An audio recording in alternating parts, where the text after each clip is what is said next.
Hey, what's going on? This is Chip Dizard. I'm going to show you how to make your Facebook timeline look like that. Well, not like this especially, but to make your picture look well, the right size, and then have your avatar look well. So I found this on actually Life Hacker, and I'll put these links in the description in the video. So I got it from this gentleman right here. How to timeline hack. They call everything a hack. If you don't have Photoshop, don't worry.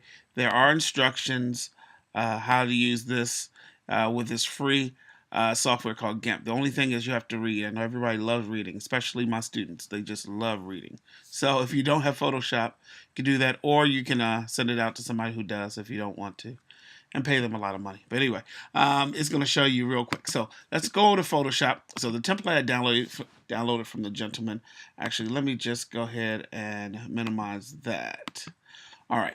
So what I'm going to do, you have a header, and then you have your avatar. The header calculated is 1217 by 450. So that's the key. If you don't have a wide shot, and if you don't have a wide shot, you need to create 3 separate images. You can make 3 separate images in Photoshop.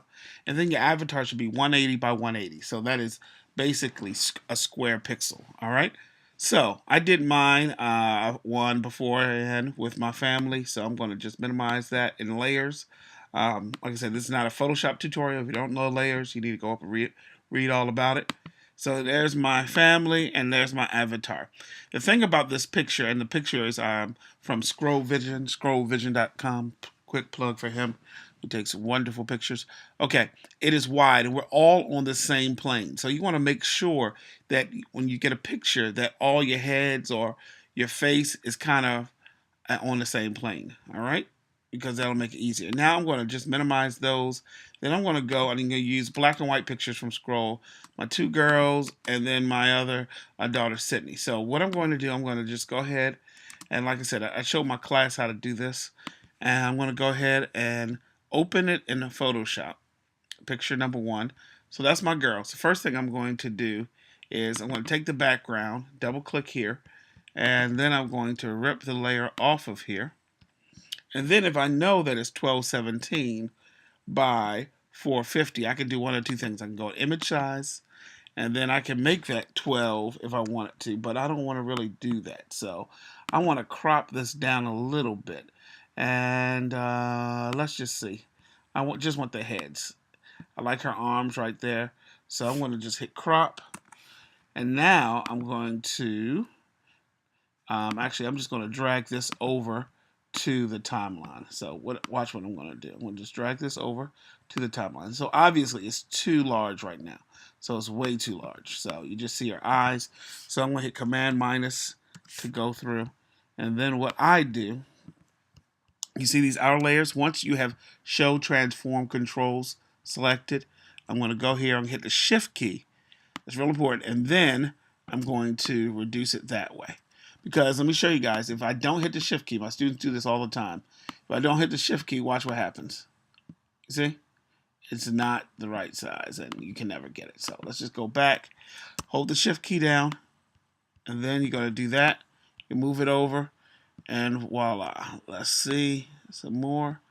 And okay, those are my girls. Let me just enlarge this a little bit and go from here.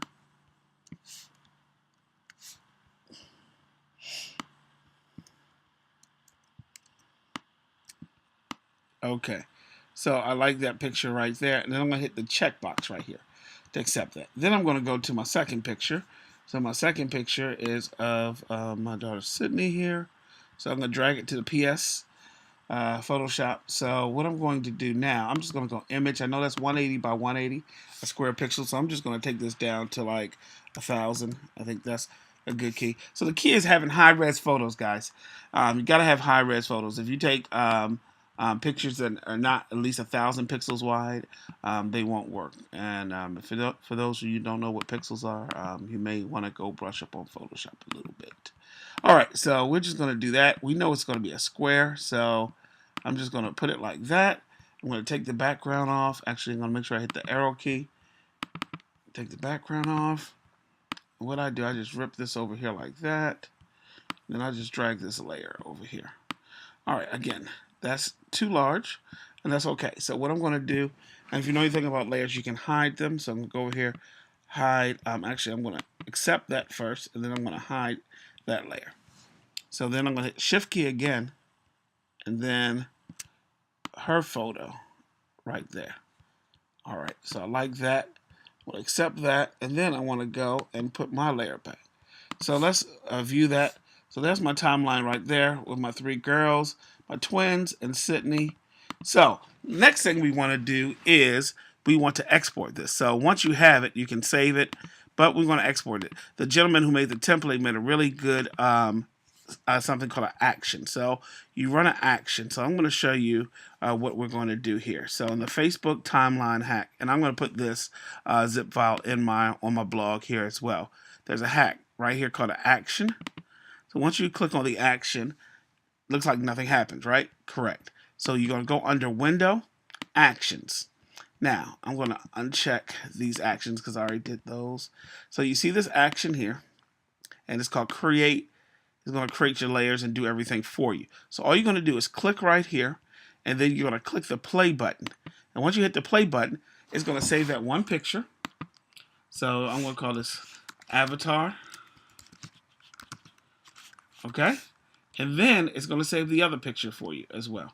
So if you don't see, you see it saves it all for you right here, the right size, everything. So you don't have to worry about layers and how to hide layers and things like that. So photo, I'm going to call underscore large. So then when I come back to my desktop, let's go to my desktop, and then we're going to see 2 pictures, the 180 by 180, and then we're going to see the large. And then even if you have this overlapping, it doesn't really matter because it's going to happen. Or I could have hidden this layer if I really wanted to. So that's how you do it. And I'm not going to show you how to upload to Facebook because if you got this far, you should know how to do that already. So if you have any questions, you can hit me up at chipdesart.com or webvideochefs.com. Take care.